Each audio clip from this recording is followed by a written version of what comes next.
En fait, cette journée, elle a sa raison d'être parce que la traite des Noirs et l'esclavage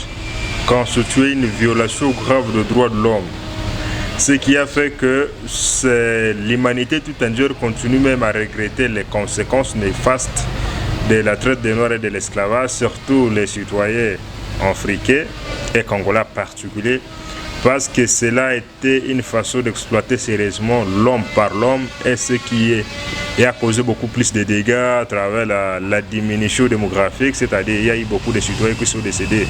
à cause de la traite des Noirs, mais aussi l'être humain était déjà considéré comme une marchandise parce qu'il était destiné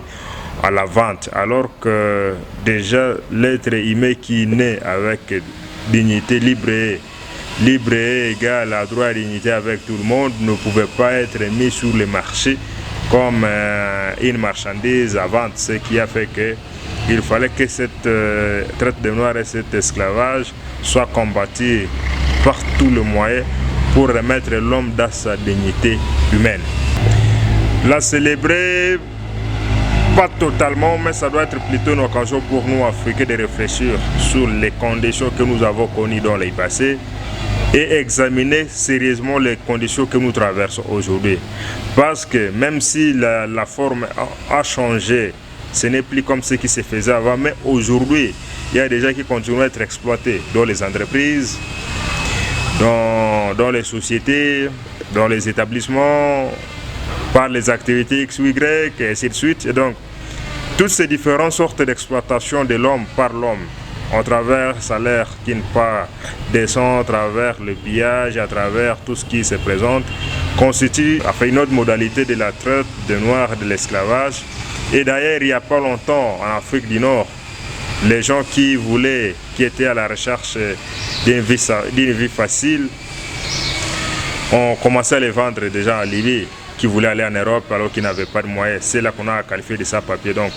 cela revient à dire qu'il revient aux citoyens congolais, surtout aux dirigeants congolais africains de façon générale, d'améliorer les conditions de vie de leurs habitants pour que ceux-ci ne croient pas que la vie est mieux en Europe ou en Occident qu'en Afrique, pour éviter de se faire manipuler par quoi que ce soit. Aujourd'hui, les gens se font passer pour des réfugiés parce qu'ils sont à la recherche d'une vie facile au Canada ou dans une autre partie du monde. Et donc, toutes ces façons-là de se comporter vont dans le sens-là. C'est pourquoi je dis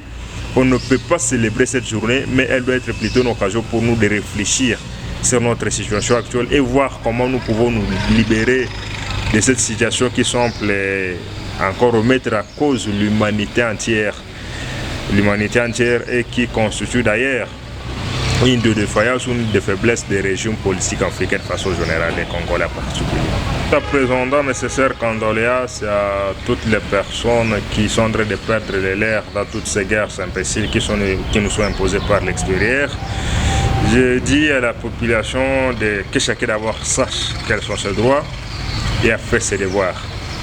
Et comprendre que